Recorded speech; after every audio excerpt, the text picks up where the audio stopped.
What is up, everyone? And what is up, RJ? How you doing, buddy? I'm cold. I like the enthusiasm. All right, so guys, yesterday, if you watched the video, we got the short block for the E36, a fully built one. We have all these freaking parts, and well, we tried to assemble it, and I had the wrong timing chain. So this morning, I made RJ go pick up the correct one, and now we can actually get the engine back together. False. You had the wrong timing chain guide. What did I say? Chain. I'm really bad with words. I had the wrong guide. It was defective. So we picked up another one, threw them all on, and we have the correct guide now. Wow, so look at that. There we go. So we got these clicked in, installed, and we're good to go. So let's get the front cover on, and then we can get to everything else.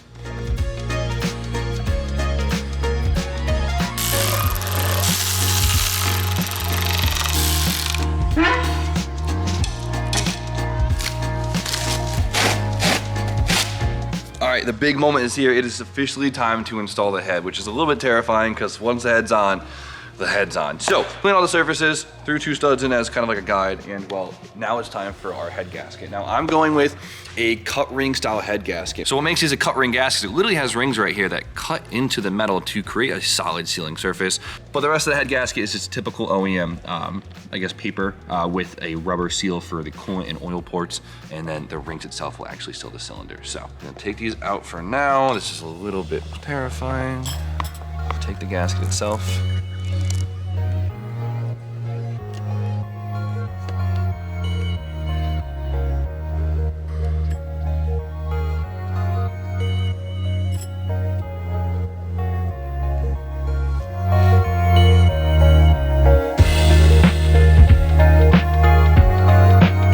RJ dropped the stud through an oil passageway instead of the hole, so.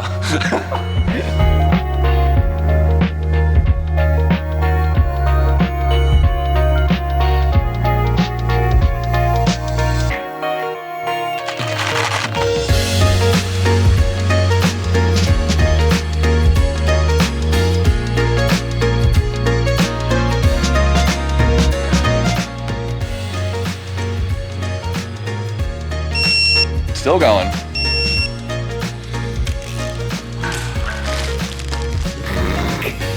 the dunking going today. And we're torqued up, boys. We officially have it's kind of a long block. Gotta put the cams in next. Dude, I've been gone for like 20 minutes minimum. What have you been doing? All right, well, this is like the tedious part of all of this, right? So this is where we have to clean everything. So we got the cams, we got the cam trays, we got the lifters, the buckets, all that good stuff. So big issue with the BMWs, or I guess any hydraulic lifter vehicle, is they actually get stuck. So we have a little bucket here, a little lifter built in, and as you can see, it doesn't really do anything. That should be doing this. So what happens when they sit for a long time, or they get dirty oil or whatever, they get gunked up and they get seized like this, and well, sometimes if you rev the shit out of it, it goes away, they start working again, but your top end makes a lot of noise, you can cause some damage, it's a pain in the ass, and we don't want that. So what we're doing is going through every single one and giving it a deep cleaning, and well, I'm gonna show you how real quick. Take a set of vice grips, and I know this part looks a little rough, but don't worry, you will not damage this. Hardened steel, isn't it? There we go. Thing pops right out. So we have this lifter right here, right? And you can see it's not moving. Well, if we open it up, we got 3 pieces. What we're gonna do is we're just gonna take these and just kind of give it a deep clean with some brake cleaner. It's nice and clean in there. You could also kind of soak it in a solvent like we have right here. And this piece right here, it actually has a little one-way valve in it right here. So if that gets gunked up, that can cause some issues, and it won't actually allow it to spring the way it should. Take this, we'll put our spring back inside, put the little cylinder inside, and now, look at that. Nice and squishy. Like a button. So then we take our little bucket right here, see the hole in there? Yep. Take some brake clean, shove it in the hole. So then we take our 2 pieces, put it back in, and there we go, look at that. No longer stuck. Nice. How many have you done since I left? All of these. So this whole side's done. All right. Takes forever, but it's worth it.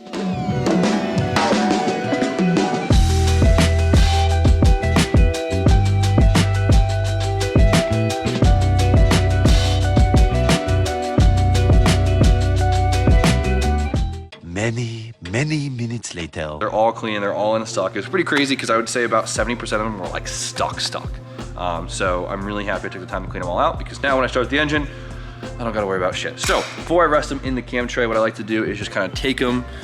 It's a little messy, but it's worth it. Stick it in some oil and just pump it a few times. You see the air bubbles coming out?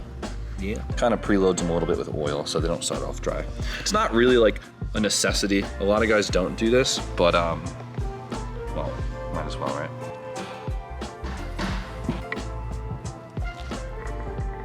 That's insanely satisfying.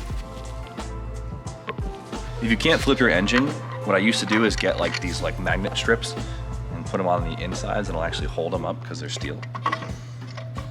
So, this. Boom, cool.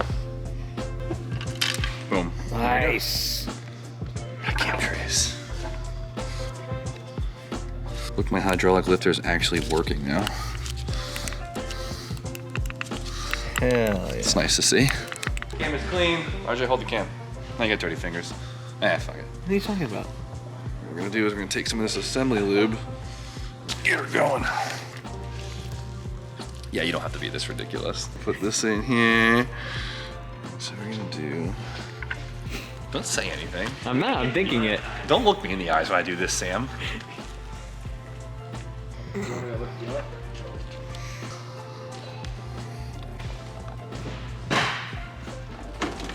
Josh, you found your seatbelts, right? Yeah, I found them. Where were they again? Remind me? On the seat. All right, putting the camshafts out. Now, usually what I like to do is just kind of put them at TDC, typical, and put all the caps on and just evenly put them on. But I guess there's actually supposed to be a procedure for the BMW cans because they're kind of sensitive. So what you have to do is you have to take the crank and put it at TDC and you just rotate it 45 degrees off. And what that does is it kind of lowers all the pistons so you can't really whack a valve on it, right? That's good because you don't want these to slip and whack a valve and everything sucks. So what you gotta do is you actually have to load it up so the lobes over here for cylinders 2 and 4 are engaged. As you can see, everything else is unengaged because they're not pushing down on top of a lifter, right? You can see that? Correct. Yeah, I see it. So they tell you to put cap 2 and cap 5 on, and you actually want to fully seat it with just these 2 caps. Just doing quarter turns at a time because you don't want to put uneven pressure on the cam. Because honestly, cams can bend and they can snap extremely easily, which is crazy to think because it's a solid piece of steel, but I've seen it happen, so it's not good.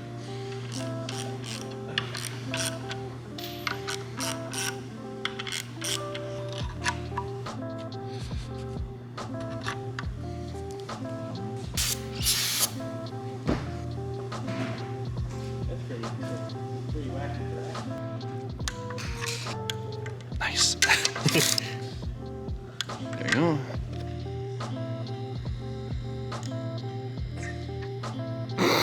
All right, it is now time to time the motor and do all the Vanos bullshit. But first we gotta do is we gotta lock the cams out at where they would be at TDC. So this is a specialty tool. I stole it from Derek. So what it does is it locks your cams so they can't rotate on you and, well, go at a time and whack a piston. That's no bueno. That'd be no bueno. And we could rotate the crank back to TDC also. Where does it get on there? See how I put it 45 degrees off? Now we can go all the way up and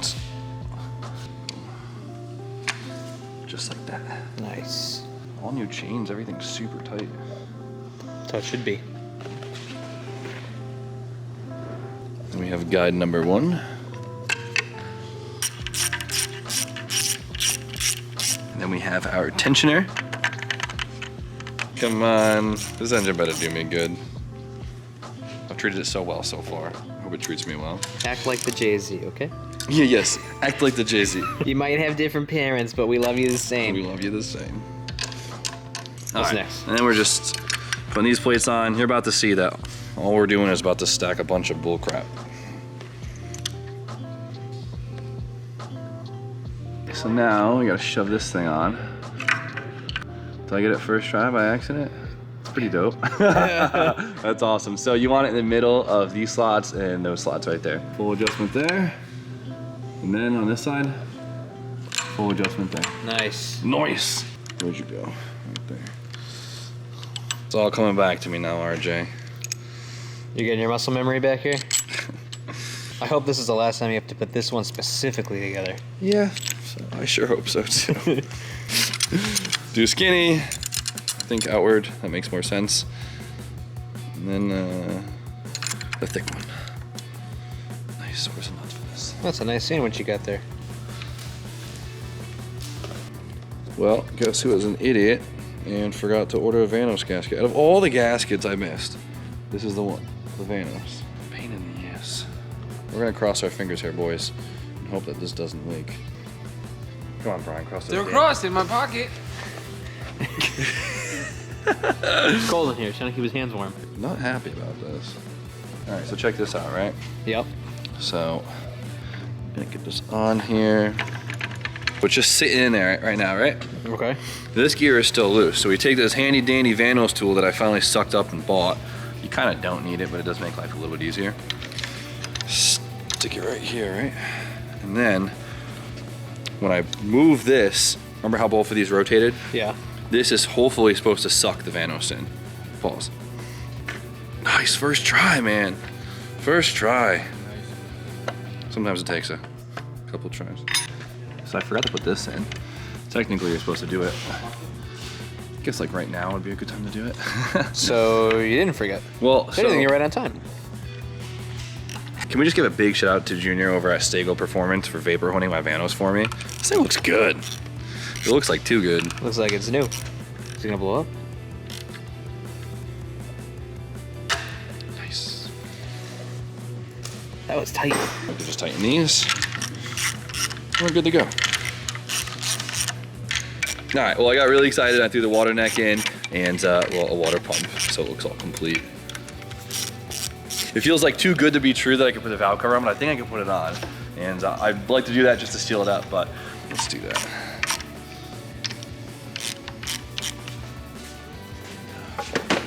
There she is. All beaut. Very nice. Can't figure out this thing. Weird, right? Yeah, I don't even remember that being out there. Yeah, the problem was that this engine originally didn't have one, and that was a big issue. Oh. Yeah, so this is actually out of my E30 engine right now. Interesting. Is it only on one side? Yep, just on the intake side. BMW things.